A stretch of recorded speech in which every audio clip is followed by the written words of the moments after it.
Salam sejahtera untuk kita semua, Bapak dan Ibu. Mudah-mudahan kita semua dalam lindungan Tuhan Yang Maha Esa, diberikan kesehatan dan juga diberikan kemudahan dalam belajar hari ini. Untuk memulai kegiatan kita di pagi hari ini, mari kita berdoa menurut agama dan kepercayaan masing-masing. Berdoa dipersilakan.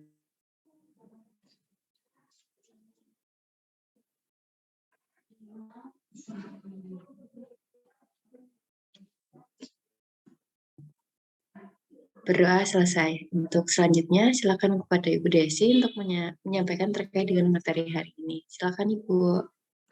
Iya, terima kasih Bu Yulia. Bu Yulia sehat ya?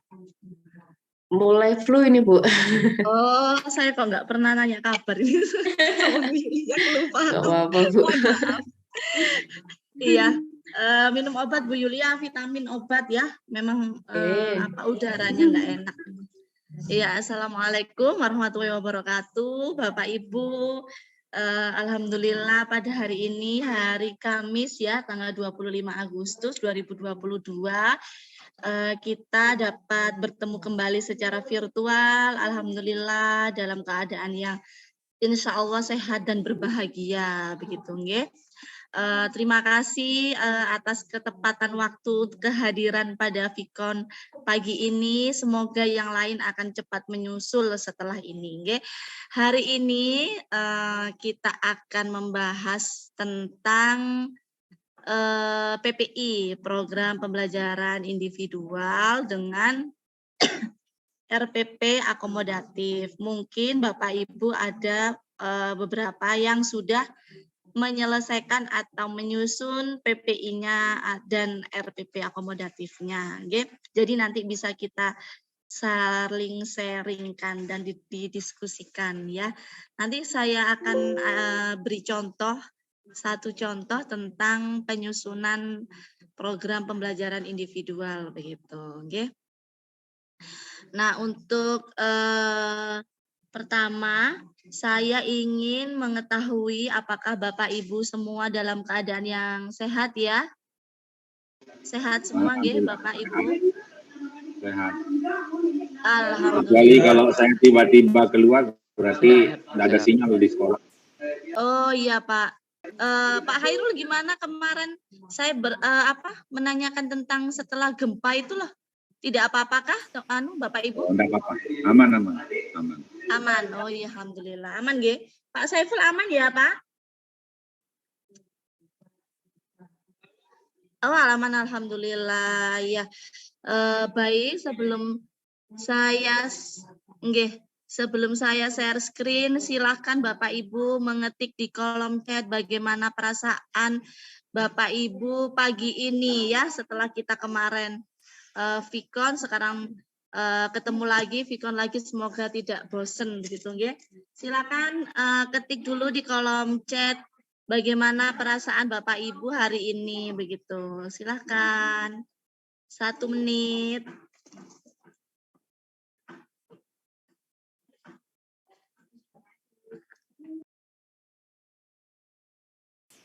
Bu Desi dari SLB atau mana? Kok saya tidak lihat? Ya Bapak. Waktu pernah perkenalan ya Bu? Saya? Iya. Pernah Bapak.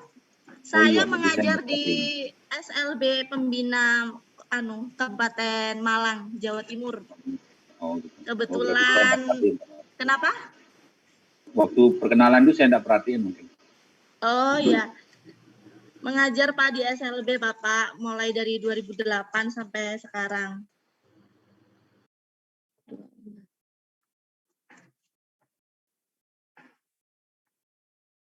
Iya.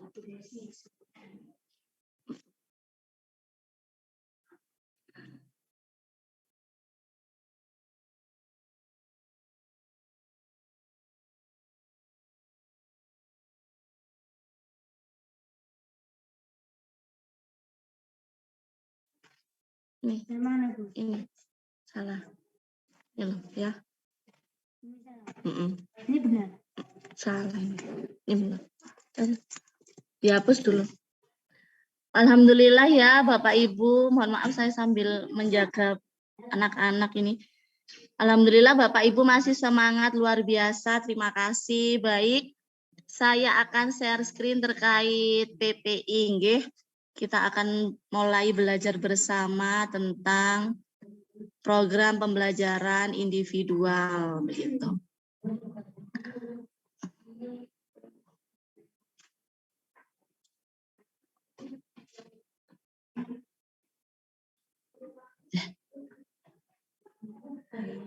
Apakah sudah terlihat ya Bapak Ibu?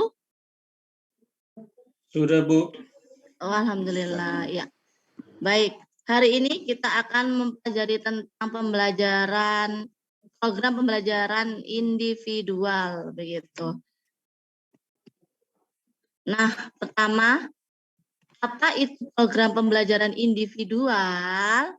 Yang pertama yaitu sarana untuk memastikan bahwa PDBK peserta didik berkebutuhan khusus mendapatkan program yang sesuai kebutuhan dan dievaluasi secara berkala menurut Batman 2011.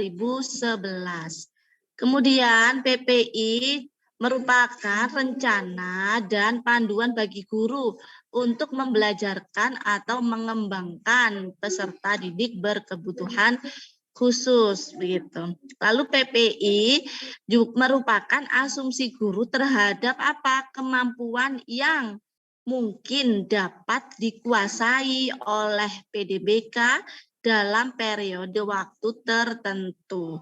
Kemudian PPI juga dikembangkan dengan melibatkan orang tua, guru, dan ahli dari interdisipliner. Nah, ini mengapa PPI dibuat? Karena guru dihadapkan dengan peserta didik yang beraneka ragam, banyak ragamnya. Lalu kemudian jika target pembelajaran disamakan dengan peserta didik yang reguler, maka pembelajaran menjadi tidak efektif karena bisa jadi terlalu tinggi atau rendah ya materi bagi PDBK-nya. Kemudian diperlukan PPI sebagai acuan bagi guru untuk mengembangkan PDBK sesuai potensi dan hambatannya. Nah, ini tujuan dan fungsi PPI. Tujuan PPI adalah menjamin PDBK mendapatkan program yang sesuai dengan kebutuhan dan dievaluasi secara berkala. Kemudian fungsi dari PPI yaitu merupakan sebuah panduan bagi guru dalam membelajarkan PDBK. Jadi ketika ada PPI, Bapak Ibu membuat PPI itu merupakan panduan Bapak Ibu untuk melakukan proses pembelajaran pada PDBK selain RPP. Nah, ini siapa yang dilibatkan dalam menyusun PPI?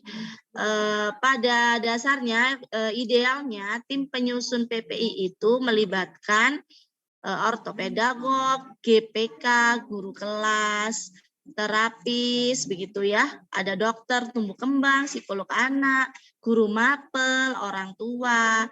Namun jika kondisi itu tidak memungkinkan, setidaknya guru atau GPK melibatkan orang tua dan stakeholder lain yang mungkin bisa terlibat. Mungkin untuk dilibatkan itu lebih mudah itu yang mana begitu. Mungkin orang tua ya, guru mapel begitu. Nah, ini tahapan penyusunan PPI.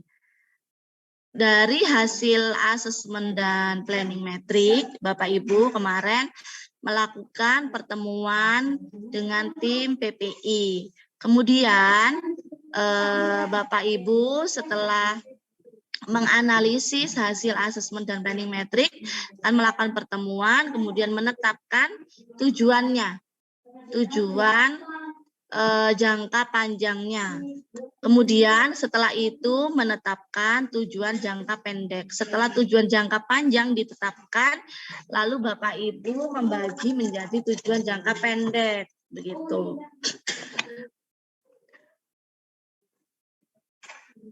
Kemudian menetapkan materinya, lalu strateginya seperti apa begitu.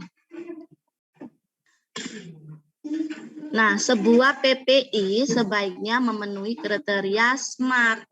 SMART itu S-nya spesifik, memiliki tujuan dan indikator pembelajaran yang jelas dan tidak terlalu umum begitu. Kemudian measurable dapat diukur ketercapaiannya sehingga dalam menuliskan tujuan pembelajaran harus menggunakan bahasa atau kata operasional gitu nggih. Achievable dapat dicapai oleh PDBK sesuai dengan kondisi anak saat ini begitu. Kemudian relevan harus sesuai dengan kebutuhan peserta didik dan mengarah ke tujuan jangka panjang. Harus sesuai dengan kebutuhannya. Jangan misalnya dia tidak mampu membaca, lalu Bapak Ibu mengarahkan tujuannya itu untuk yang lain, tidak untuk kebutuhan peserta didik tersebut untuk bisa membaca begitu.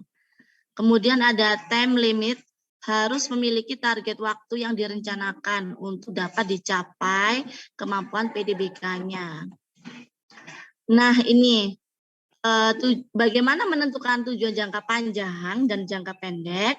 Tujuan jangka panjang ditetapkan berdasar kompetensi atau KD atau capaian pembelajaran yang harus dicapai pada periode PPI. Kemudian dari tujuan jangka panjang dirinci lagi menjadi tujuan jangka pendek, diperoleh dari tujuan jangka panjang yang di breakdown ya, atau dipecah menjadi indikator pencapaian kompetensi atau alur pembelajaran yang lebih mungkin dicapai oleh PDBK sebagai langkah mencapai tujuan jangka panjang. Nah, ini bisa digambarkan seperti ini. Nah, tujuan jangka panjangnya dipecah menjadi beberapa tujuan jangka pendek. Nah, tujuan jangka pendek ini mengacu pada zona of proximal development yang sering disebut juga dengan zona perkembangan potensial, mengacu pada rentang kemampuan anak ya, kemampuan PDBK yang dapat dilakukan dengan bimbingan guru, tetapi dia itu belum bisa melakukannya. Namun dengan bimbingan lama-kelamaan itu anak tersebut akan mampu melakukannya begitu. Misalnya anak tersebut belum mampu membaca suku kata, itu tujuan jangka panjangnya anak mampu membaca kalimat SPUK misalnya. Terus lalu tujuan jangka pendeknya anak mampu membaca suku kata. Nah, itu nanti ketika anak belum mampu membaca suku kata, dengan bimbingan Bapak Ibu, lama-kelamaan setelah berlatih anak tersebut akan mampu membaca suku kata begitu. Jadi mengacu pada rentang kemampuan yang mungkin dapat dilakukan dengan bimbingan terlebih dahulu. Kemudian lama-kelamaan anak tersebut mampu melakukan secara mandiri begitu. Nah, ini langkah menyusun PPI. Yang pertama, menganalisis hasil asesmen dan planning metrik. Kemudian menuliskan kembali potensi dasar dan indikator yang sama dengan saat pelaksanaan asesmen atau dan planning metrik. Kemudian setelah itu Bapak Ibu mendeskripsikan kemampuan PDBK saat ini sesuai dengan hasil asesmen dan planning metrik. Lalu menetapkan tujuan jangka panjang dan jangka pendek sesuai dengan kemampuan PDBK saat ini. Lalu menetapkan materi, strategi, dan media yang sesuai dengan karakteristik unik PDBK. Nah, ini bagaimana menentukan strategi pembelajarannya, Bapak Ibu. Jika siswa diibaratkan kepingan puzzle ini bagian yang menonjol adalah sebuah potensi yang dimiliki anak dan bagian cekungan adalah hambatan yang dimiliki anak. Maka strategi pembelajarannya harus disesuaikan dengan karakteristik unik anak agar indikator pencapaian pembelajaran bisa tercapai begitu. Nah, ini contoh format PPI yang sudah Bapak Ibu unduh ya di LMS masing-masing. Format ini bukanlah format baku. Jadi dapat dimodifikasi sesuai kebutuhan. Namun dalam BIMTEK ini Bapak Ibu menggunakan format ini untuk penyelesaian tugas begitu. Mohon maaf. Nah, ini tetap sama ya, ada nama, kelas, tanggal lahir, tahun ajaran, jenis kebutuhan, nama orang tua atau nama wali. Nah, ini kompetensinya ditulis di sini. Kemudian indikator dapat dari asesmen dan planning metrik ya. Kemudian deskripsikan kemampuan saat ini seperti apa. Nah, ini tujuannya ada tujuan jangka panjang dan jangka pendek.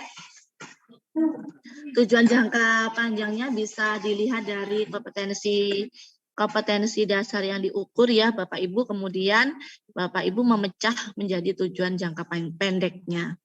Lalu materinya apa, strateginya seperti apa, misalnya pendekatan individual, tanya jawab dengan metode drill atau metode role play begitu.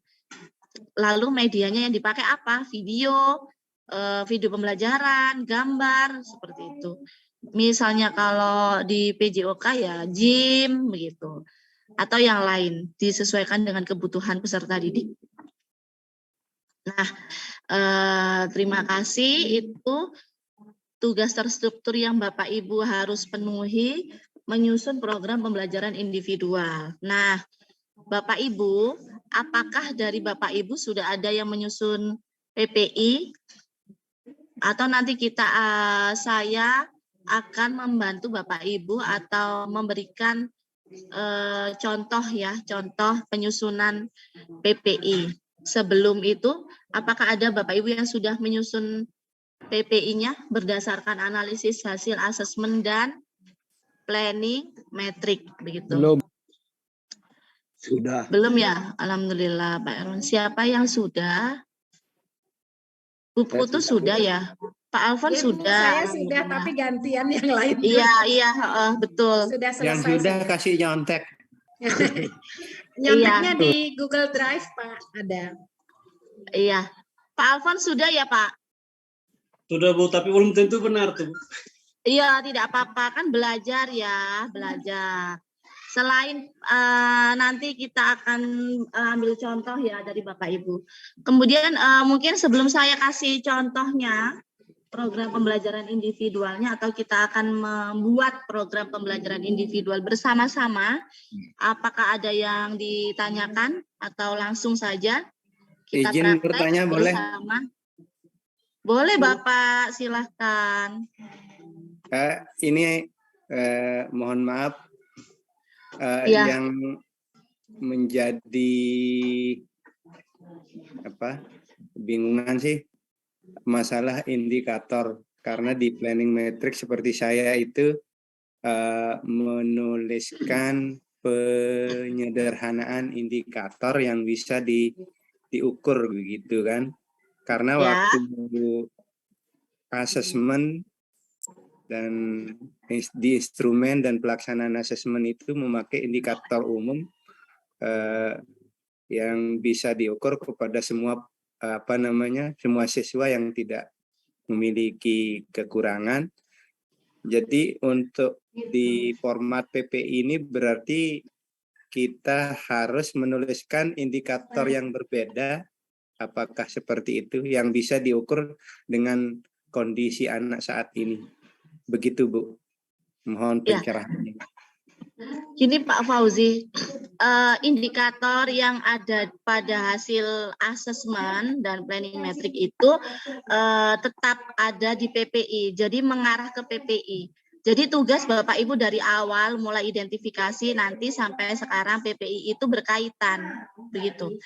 Jadi KD-nya pun yang ditulis di program pembelajaran individual itu tetap KD yang ada di asesmen, hasil asesmen ya. Itu. Jadi indikatornya pun sama, menyalin begitu. Jadi nanti ya, disesuaikan. Nanti atau tuliskan nama Bapak dulu, nanti tinggal tanda tangan di sana. Ya. Berarti tidak Tuliskan perlu memodifikasi dengan indikator baru yang apa namanya yang jangan bikin baru Bapak. Oh begitu. Iya, paham. Iya, tetap di asesmen yang hasil asesmen kemarin Bapak. Ya, seperti walaupun itu. secara proses kan berbeda. Intinya seperti saya kasusnya kan disleksia sama disgrafia. Terus nanti kan untuk indikator umum yang dipakai di mata pelajaran yang saya kolaborasikan di Bintek ini kan dia memakai indikator umum yang secara keseluruhan bisa diukur ke semua anak tanpa terkecuali. Nanti kan untuk untuk rencana apa namanya? Untuk rencana pelayanannya kan pembimbingan khusus untuk membimbing anak itu bisa membaca suku kata sama kalimat. Jadi itu di materi masuknya Bu ya nanti. Iya, jadi nanti Bapak indikator yang kemarin digunakan untuk asesmen kalau memang belum disesuaikan dengan kemampuan peserta didik yang teridentifikasi kemarin, Bapak kan disleksia dan disgrafia. Itu berarti harus disesuaikan Bapak indikator pada asesmennya terlebih dahulu. Baru sekarang di PPI tinggal menyalin indikator dari asesmen. Iya, jadi sama Bapak, jangan bikin baru untuk PPI-nya, nanti nggak nyambung. Begitu Bapak. Ya, jadi kemarin yang sebelumnya Bapak. Ya Bu, paham Bu, makasih. Oke. Gimana Bu? Bisa mungkin Pak Fauzi bisa di-sharingkan hasil asesmennya, yuk kita bahas bersama. Kita coba untuk buat program pembelajaran individualnya bersama. Ya, Bapak Ibu, ada yang bertanya lagi sebelum Pak Fauzi meng-sharingkan? Kita sama-sama belajar membuat PPI ya. Silakan nanti Bapak Ibu mencermati hasil asesmen dari Pak Fauzinya. Pak Abdwi, silakan di-unmute dulu Bapak. Boleh saya bertanya, Bu? Oh, tanya. Ya, silakan. Oh, saya kira nggak bertanya, Bapak. Monggo. Oke. Baik, Bu. Terima kasih, Bu. Ini tugas kita sekarang ini membuat atau menyusun program pembelajaran individual, Bu ya. Nah, ini kan berdasarkan hasil identifikasi dan hasil asesmen akademik ya, yang sudah kita lakukan sebelumnya. Nah, yang ingin saya tanyakan Ibu, kalau mengenai proses akademik, sebenarnya kami sebagai guru mapel itu sudah biasa melakukannya itu. Nah, yang ingin saya dalami barangkali di pelatihan ini adalah bagaimana penanganan pembimbingan khususnya itu Bu, yang mungkin lebih kepada misalnya dia sulit membaca atau kesulitan menghitung misalnya dalam matematika, atau anak yang saya dampingi ini slow learner misalnya. Nah, bagaimana secara pembimbingan khusus yang yang mengena pada dirinya itu? Kalau indikator diturunkan misalnya, itu sudah biasa kita Bu. Misalnya ya soalnya disederhanakan, udah biasa itu Bu. Nah, yang di halaman 24 itu.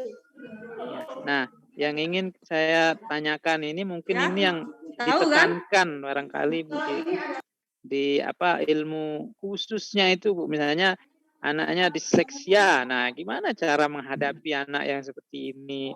Maksudnya secara psikologis barangkali gitu ya. secara mentalnya itu meningkatkan begitu. Nah, terima kasih itu mungkin Bu. Bisa ditangkap. Oke. Iya. Iya, baik. Ya. Pak Dwi, terima kasih ya. Nanti akan saya sampaikan ke pihak direktorat tentang permintaan Pak Dwi bagaimana cara penanganan ya, yang betul bagaimana. Namun memang di BIMTEK ini kita dari awal itu diberikan keterampilan, pengetahuan.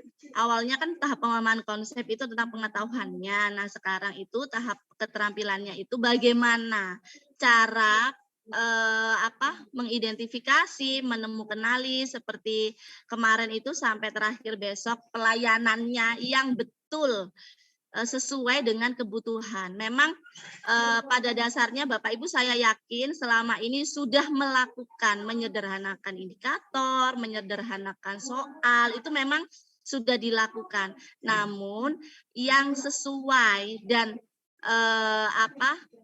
sesuai dengan kebutuhan ya, kebutuhan dan hambatan anak itu sekarang kita BIMTEK-kan begitu. Nah, untuk penanganan sepertinya nanti akan ada BIMTEK lanjutan. Semoga ya masih istilahnya draft, masih dalam tahap usulan. Banyak yang mengusulkan seperti itu. Yeah. Semoga nanti akan betul. realisasikan gitu ya Pak Dwi. Tapi kalau untuk penanganan itu bisa Bapak Bapak tentukan di PPI. Di PPI itu ada strategi kan? Ada contoh dari strateginya. Nah, itu bisa menjadi contoh cara penanganan anak tersebut. Misalnya Pak Dwi anaknya apa? Kemarin slow learner. Nah, slow learner. Terus anak tersebut tidak mampu dalam membaca, misalnya kan?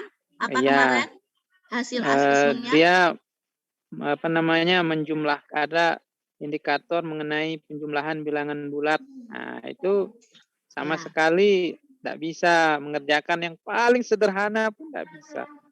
Iya, berarti Bapak strateginya menggunakan alat peraga yang menarik atau menggunakan benda konkret yang ada di kelas begitu. Itu salah satunya, banyak solusinya. Mungkin Bapak Ibu juga ada biasanya sudah menemukan cara-cara bisa dengan video, bisa dengan aplikasi ya yang sekarang banyak digunakan itu. Jadi kalau cara penanganan itu tergantung kreativitas dan inovasi Bapak Ibu untuk memilih strategi yang tepat begitu.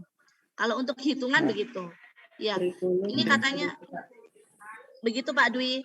Namun untuk penanganan yang secara real di lapangan nanti akan saya ajukan ya usulan-usulan dari Bapak Ibu begitu nggih. Kalau untuk BIMTEK ini memang pertama itu Bapak Ibu belajar tentang cara menemukan hambatan apa begitu. Jadi nanti sesuai gitu pelayanannya gitu Pak Dwi. Itu salah satu contoh dari saya yang biasa saya gunakan kalau anak-anak belajar penjumlahan ya, atau bisa untuk pohon hitung gitu Pak. Bisa di pohon hitung. Jadi menarik minat dulu, menarik minat anak supaya dalam pikirannya itu ya matematika itu tidak sulit begitu, menjadi pembelajaran yang menyenangkan begitu. Jadi saya biasanya menggunakan alat peraga begitu, atau paling tidak itu benda konkret yang ada di kelas yang paling sederhana itu menggunakan benda konkret. Jadi anak langsung menghitung. Kalau diambil itu sisa berapa, lalu langsung menghitung. Diambil itu berarti kan dikurangi, begitu. Kadang kan anak tidak paham konsep penjumlahan dan pengurangan itu apa, begitu. Tidak paham. Kalau pengurangan itu ya diambil, dikurangi, itu pengurangan. Itu kita harus menanamkan konsepnya itu terlebih dahulu supaya paham, begitu. Dan jangan lupa Pak Dwi juga disederhanakan kalimatnya ketika memberikan perintah. Lalu jangan lupa diulang-ulang. Jangan hanya 1-2 kali latihan. Besok tidak begitu. Jangan begitu, ya. Gitu Pak Dwi, semoga membantu ya gambaran yang biasa dilakukan. Mungkin nanti akan ada Bapak Ibu yang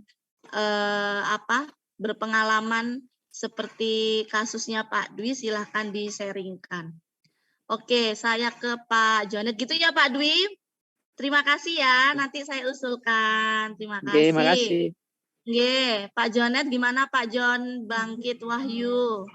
Gimana Pak? Izin bertanya Bu Desi. Monggo. Ini terkait program individual siswa PDBK. Pelaksanaannya berarti itu bersamaan dengan siswa yang lain di kelas ketika mata pelajaran saya katakanlah. Berarti kita sendirikan begitu dia Bu? Atau nanti rencana saya karena PDBK saya itu kan dia low vision. Jadi bacanya itu harus sedekat mungkin baru bisa dia baca. Nah, mungkin pembelajaran yang saya berikan lebih ke arah audio. Yang saya konfirmasi saja berarti untuk pelayanan atau program pembelajaran individualnya tadi bersamaan dengan teman yang lain atau kita pisahkan sendiri begitu atau kita berikan layanan sendiri begitu Bu.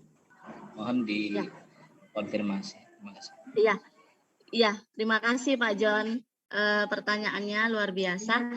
Iya, di dalam pelaksanaan kalau program pembelajaran individual itu bisa sendiri, bisa di kelas khusus. Bisa di kelas khusus atau bisa di ketika Bapak Ibu di kelas klasikal itu ya, yang satu kelas itu loh ya, yang reguler itu ya. Bisa, tapi yang lain yang reguler itu menggunakan RPP biasa, lalu mungkin untuk yang tidak bisa diklasikalkan itu menggunakan PPI. Tapi biasanya kalau memang rencana program pembelajaran individual itu di kelas khusus Bapak sendiri. Nanti kalau di ruangan yang kelas yang klasikal itu Bapak Ibu biasanya menggunakan itu RPP akomodatif begitu. Jadi disesuaikan saja kalau misalnya Bapak hari ini tentang KD membaca ini, tapi anak tersebut strateginya harus PPI gitu, harus individual. Ya, harus tidak digabungkan begitu. Kalau memang di strategi Bapak itu menggunakan PPI begitu, menggunakan program pembelajaran secara individual begitu. Tapi yang artinya, harus ya. Boleh sedikit Bu. Artinya nanti PPI dan RPP akomodatif itu akan terpisah gitu. Sendiri-sendiri gitu ya. Iya Bapak. Jadi nanti yang kira-kira kompetensi mana yang dibutuhkan anak tersebut itu secara individual. Itu Bapak Ibu susun PPI-nya. Kalau sekiranya bisa diklasikalkan, bisa di satu kelas itu ya, itu menggunakan RPP akomodatif begitu. Gitu Pak. Tapi ya rencana program pembelajaran individual itu misalnya dalam satu sekolah itu ada dua PDBK yang memiliki karakteristik sama, memiliki kebutuhan sama. Jadi PPI-nya bisa sama, begitu. Nggih, dipahami nggih? Jadi misalnya melodi dan ceria itu memiliki kebutuhan yang sama. Melodi PPI-nya tentang membaca misalnya kan, membaca suku kata ya, melodi. Tapi nanti ada PDBK lain yang karakteristik dan kebutuhannya itu sama kayak melodi. Misalnya namanya ceria. Nah, PPI-nya ini tadi itu bisa digunakan untuk yang ceria. Tapi individual begitu, tidak diklasikalkan di kelas. Begitu. Begitu, nggih? Maksudnya. Nggih, terima kasih Pak Jon. Gimana Pak Erwan? Bentar Bu, terima kasih waktunya Bu Desi. Melanjutkan pertanyaannya Pak Jonet. semisal nih program PPI-nya itu seperti kayak dia nanti tambahan gitu. Klasikalnya tetap jalan dengan indikator yang disesuaikan dengan RPP-nya sendiri, terus ditambah di luarnya gitu. Itu boleh enggak Bu PPI-nya? Misalnya dia diberikan tambahan khusus gitu. Entah cuma 30 menit setelah pulang sekolah atau bagaimana untuk PPI mereka. Apakah itu juga boleh seperti itu, Bu? Terima kasih. Iya, kalau dalam pelaksanaannya itu boleh, silahkan disesuaikan dengan kebutuhan dan jam Bapak Ibu. Tapi kalau memang sudah diajarkan di RPP akomodatif ya, menggunakan RPP akomodatif di kelas, ya kenapa diajarkan lagi di PPI? Begitu. Kan beda, Pak. Jadi KD-nya itu berbeda. Mana yang memang anak tersebut itu membutuhkan program secara individual. Itu yang mana, yang KD mana, begitu. Kalau yang RPP yang sudah ada nih, KD-nya menyusun teks gitu. Anak tersebut bisa diklasikalkan. Berarti Bapak Ibu ya tetap menggunakan RPP reguler, tapi yang diakomodasi, begitu. Nanti saya jelaskan setelah PPI. Oh, berarti begitu, Pak Erwan. Berarti kalau yang kejadian seperti itu enggak perlu di PPI-kan ya? Kalau memang tidak perlu strateginya tidak perlu individual, bisa diakomodasi di RPP reguler, ya berarti kan beda. Tapi terkait tugas tetap membuat PPI ya, kalau terkait tugas yang sekarang tetap Iya, kalau dibuatkan tugas RPP. sekarang di BIMTEK itu tetap menggunakan PPI dengan analisis dari hasil asesmen dan planning metrik Bapak Ibu, begitu. Mungkin bisa disusun dengan tujuan jangka pendek yang berbeda, ada strategi dan materinya yang berbeda, begitu. Kalau memang KD-nya bisa, anak ini kayaknya masih slow learner tapi masih bisa, masih 90 katakan ya, itu masih bisa deh, masih bisa ke reguler sama belajar dengan di kelas klasikal besar itu. Ya sudah, berarti di RPP akomodasi. Tapi nanti ada tambahan yang Pak Erwan tadi bilang, mungkin ada tambahan tentang membacanya di KD yang khusus yang membaca, mungkin di KD yang penjumlahan, mungkin. Nah, itu di PPI kan, begitu. Gitu Pak Erwan. PPI-nya boleh di luar jam? Boleh, silahkan. Silahkan disesuaikan. Kalau pelaksanaannya itu silahkan disesuaikan dengan Bapak Ibu di sekolah, begitu. Silakan disesuaikan. Siap, terima kasih Bu. Iya, sama-sama. Sama-sama Bapak. Ya, ada lagi Bapak, Pak Alfons. Gimana Pak Alfons? Baik, terima kasih Bu.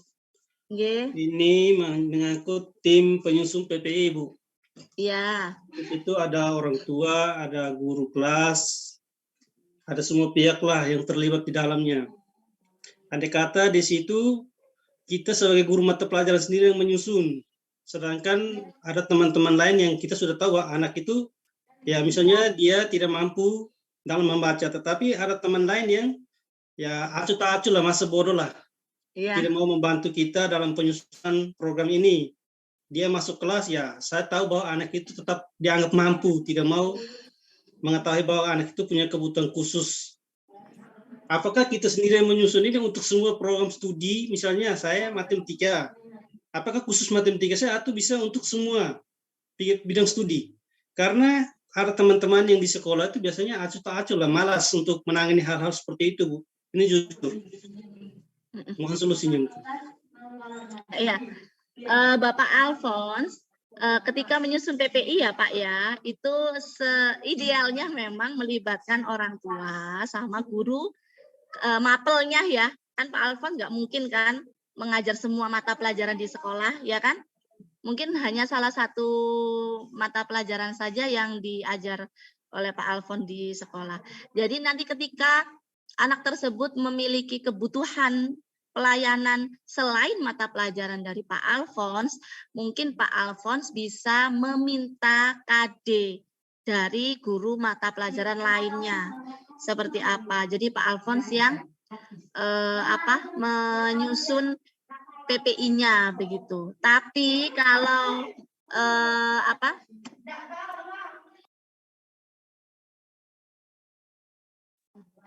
Tapi kalau Pak Alphonse itu bisa berkolaborasi, mungkin bisa berkomunikasi dengan Bapak Kepala Sekolahnya atau Ibu Kepala Sekolahnya terlebih dahulu untuk berkaitan dengan ini, program ini, mensosialisasikan terlebih dahulu. Pasti nanti Pak Alphonse lama-kelamaan ya akan diberi ruang untuk bersama-sama berkolaborasi dengan guru lain. Jadi Pak Alphonse jangan patah semangat di sekarang ya. Mungkin Pak Alphonse kalau sendirian juga susah nanti berat ya kalau sendirian. Jadi Pak Alphonse silakan nanti berkomunikasi terlebih dahulu ke kepala sekolah karena beliau yang memiliki kewenangan dan kebijakan. Begitu. Awalnya begitu, Pak. Tapi Bapak yang penting itu di mata pelajaran Bapak dulu aja. PPI-nya menggunakan itu. Oke. Jadi memang program pembelajaran individual itu diperuntukkan bagi anak yang memang tidak memungkinkan menggunakan kurikulum regulernya, yang tidak bisa menggunakan RPP regulernya, tidak bisa diklasikalkan itu. Itu makanya Bapak Ibu diminta belajar untuk menyusun program pembelajaran individual gitu. Ketika misalnya anak autis nih penyimpangan perilaku nih, ya kan nggak bisa tuh diklasikalkan, katakan misalnya. Nah itu Bapak Ibu menyusun PPI-nya, program pembelajaran individualnya, begitu. Apa yang dibutuhkan itu apa di anak tersebut? Lebih krusial itu yang mana? Hitungan misalnya. Kalau dicampur dengan anak lain itu nggak bisa, Bu. Ya harus diindividualkan. Ya monggo strateginya, begitu. Diberikan pembelajaran individual dengan strategi misalnya tanya jawab, face to face itu kan lebih ngena gitu. Misalnya seperti itu. Gitu ya Bapak Ibu. Gimana? Bisa lanjut ke contoh program pembelajaran individualnya ya? Iya, Bu. Nah, lanjut, Ya. Bu. Oke. Gimana Pak Fauzi?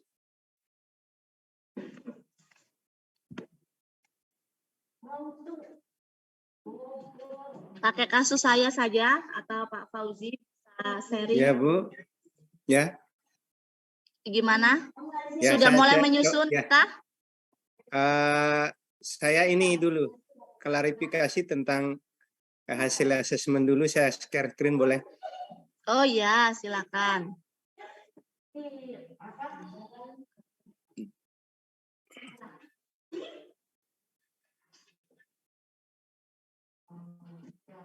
Udah kelihatan ya? Sudah Bapak? Ya.